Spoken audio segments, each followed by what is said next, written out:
Hi. So let's look at assessment criteria 3.3. Assessment criteria 3.3.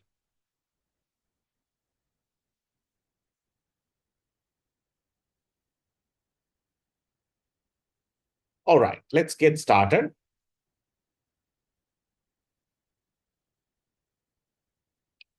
So here we are going to look at some of the theories again on societal, ethical, and sustainable marketing. We've looked at this example before as well, and we've understood how companies look at using recycling materials, uh, looking through the carbon footprint, and having a proposition to their customers, especially to the target audience that looks and seeks for environmental and recycled products. So, environmentalism is an organized movement, and that movement will consist of concerned citizens, right, who will worry about the future of the planet. So, in particular, when we talk about sustainability, we talk about the UN Sustainable Development Goals.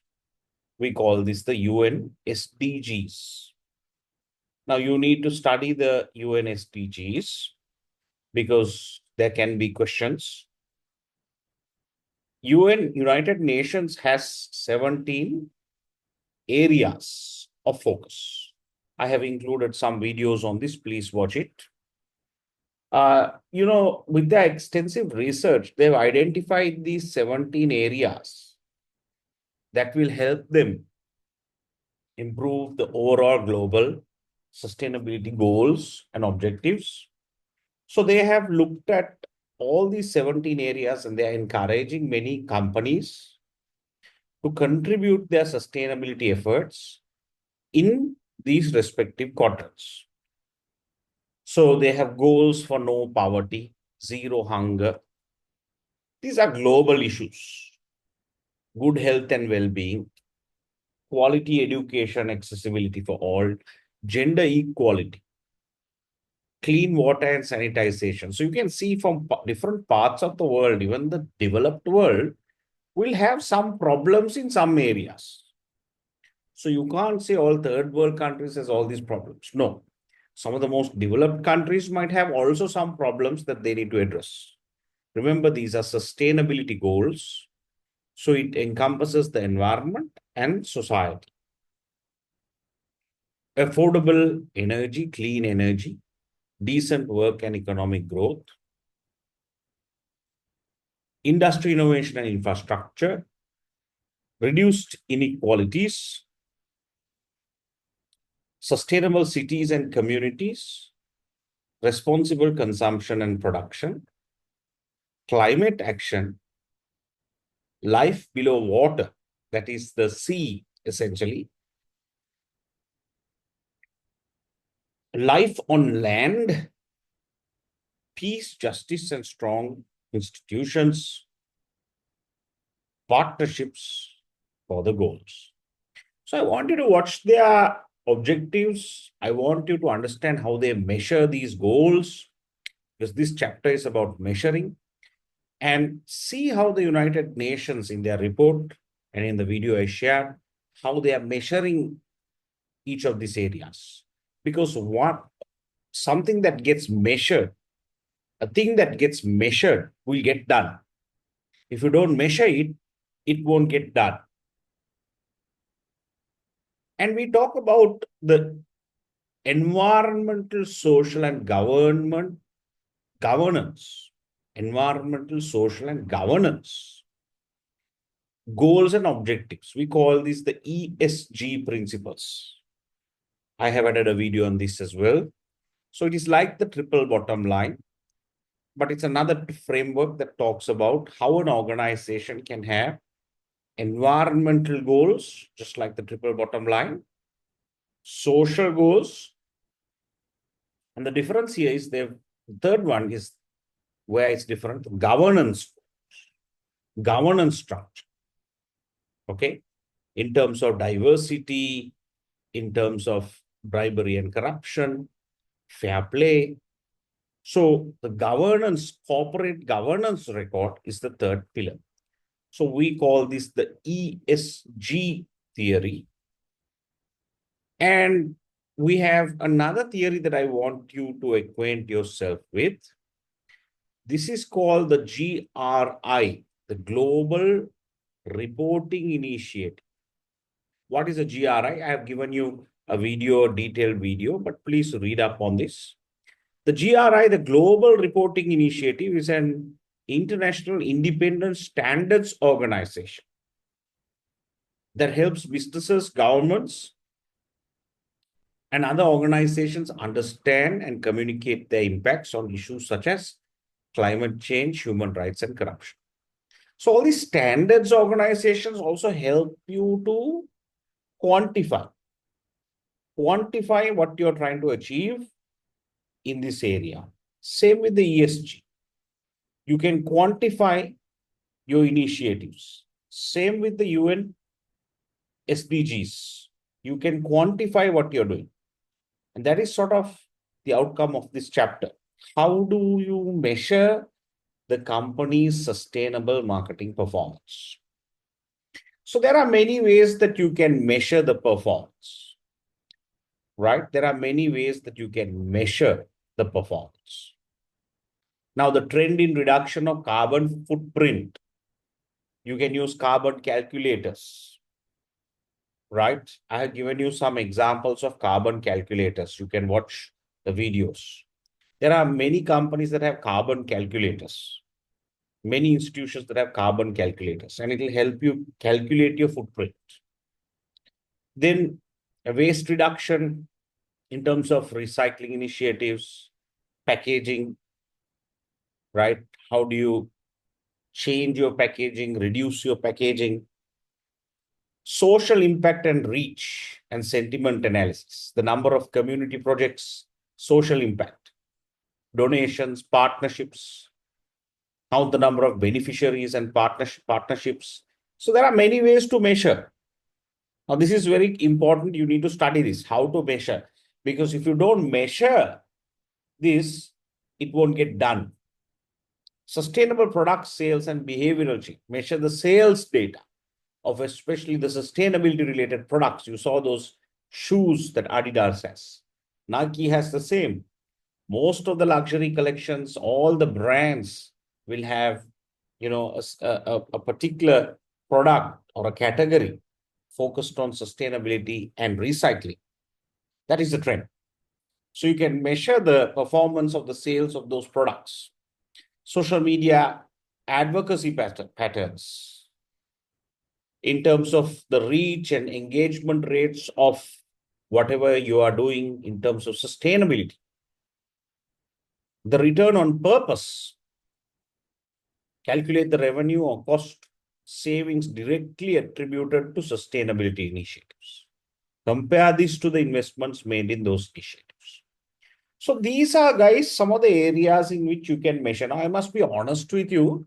In Sri Lanka, many companies don't really proactively embrace the concept of sustainability. I must be honest with you.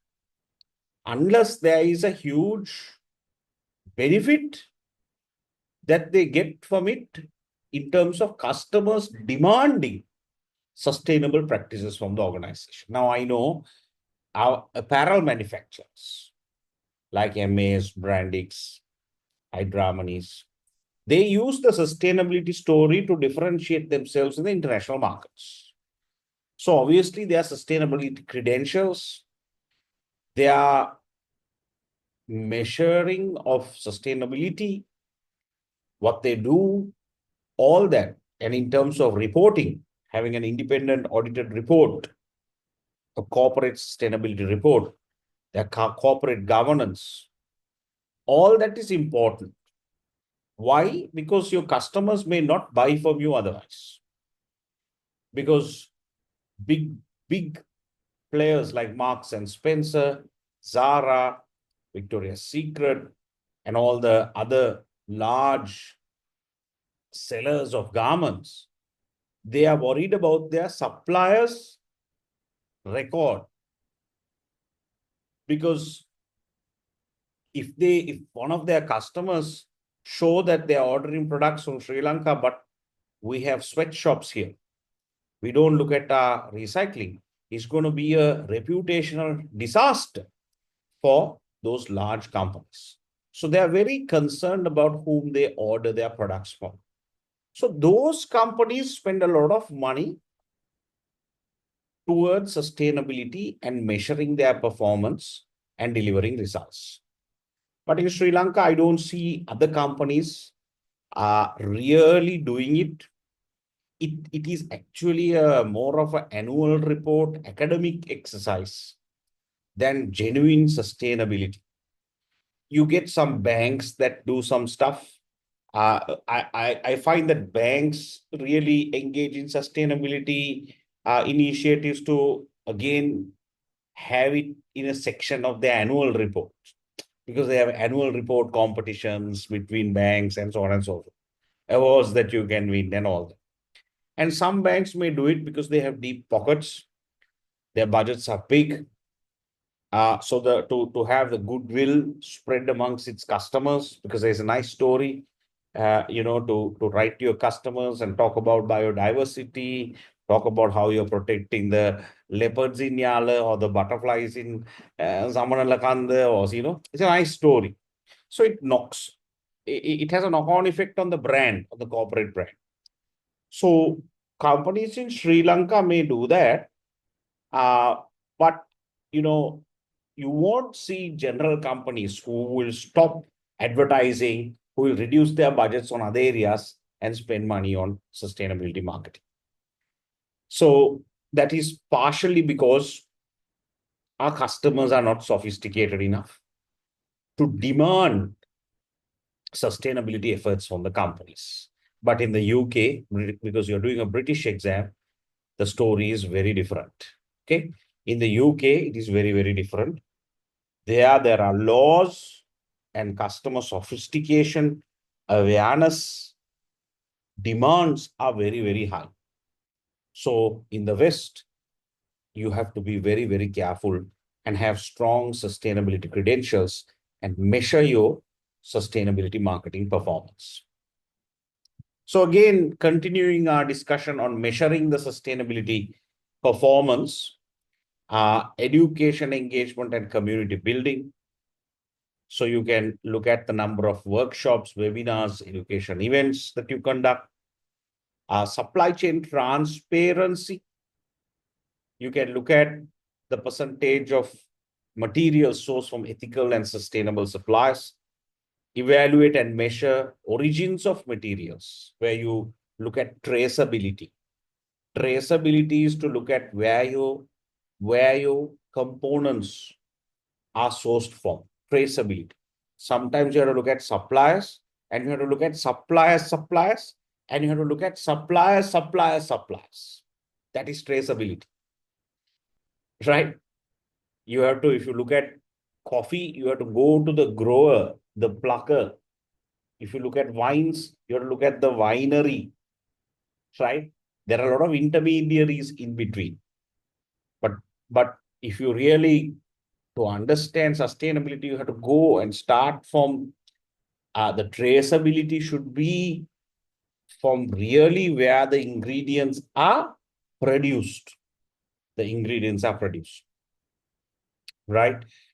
Then the customer retention rate, especially in the sustainability segment, and their loyalty. How many customers will retain with the company because of your sustainability efforts? So you can look at qualitative data, quantitative data on all these factors, right? And when we talk about measuring, we're talking mainly about the percentages, sales, the increases of each of these measurable indicators. Okay.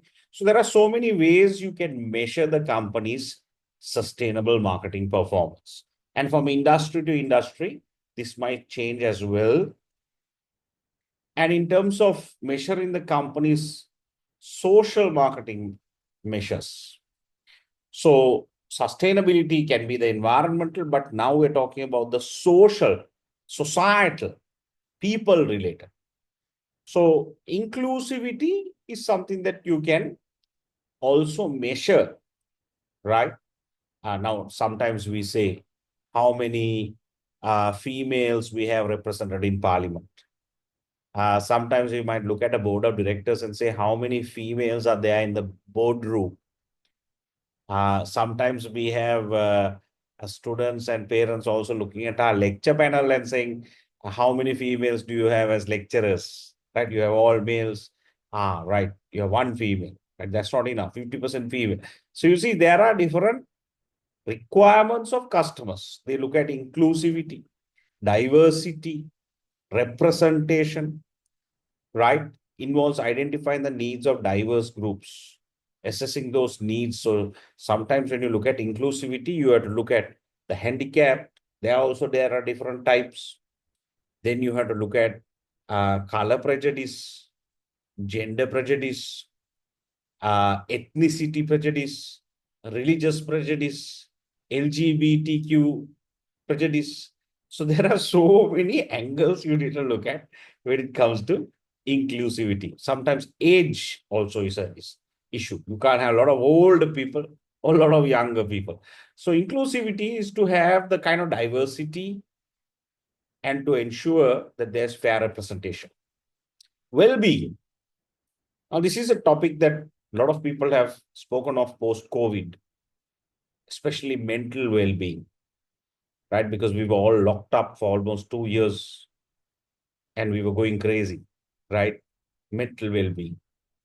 Ensuring social sustainability involves promoting well-being, which encompasses a wide range of factors that affect our ability to live fulfilling lives, right? These factors including support services, affordable housing, mental and physical health care, educational opportunities, employment, security, and safety. So when you talk about the well-being, it's an important topic, right? So mental well-being is one, physical well-being, education, employment, security, safety. There are so many things to look at when you talk about well-being. And even in a company, you have to look at all these areas, especially if you have a large staff. Equity involves addressing the barriers and challenges faced by a particular group and empowering them to take control of their lives. This involves identifying and addressing the root causes of disadvantages as well as working to reduce those disparities. So, equity, equal opportunity, right? And community cohesion promotes participation from all groups. Okay, so you can measure this. You can measure this, especially if you have a large organization. All these things can be measured. Now, this slide is our last slide in your entire assessment criteria as well as your syllabus. And I want you to take a screenshot of this, right? You can go to the slides. My picture is here. So let me block my video. Oops. Right. Okay. So if you look at this slide basically captures all the issues in sustainability, environmental, social. It's a mind map that talks about all the factors that we need to care about, which encompasses your entire syllabus. Right? So can you remember the triple bottom line? Social, environment, right? Then can you remember the let's go through one by one. Biodiversity is here, right? Biodiversity. Then you have your carbon net zero here. How to achieve net zero. It's a mind map. Then how do you offset your carbon? How do you reduce, recycle? Then you have the 8 R's of responsibility marketing, right? There's something called digital sustainability. You can read up on that. Then we talk about some of the impact reporting, your corporate governance reporting, inclusivity, inclusivity, inclusivity. 7 pillars of stakeholder management, diversity and inclusion, right? Then we have your vision, mission, purpose, values, culture, right? Sustainability marketing, how it all connects to the brand, governance. So this is a bit of a mind map that brings it all together. It's a mind map done very nicely that brings it all together. This is your Carlville book, the Carlville book, Sustainability Marketing, which is a core text for this module as well. So that is the end of your syllabus. That is the end of your syllabus. I look forward to meeting you in another subject in the future. Good luck.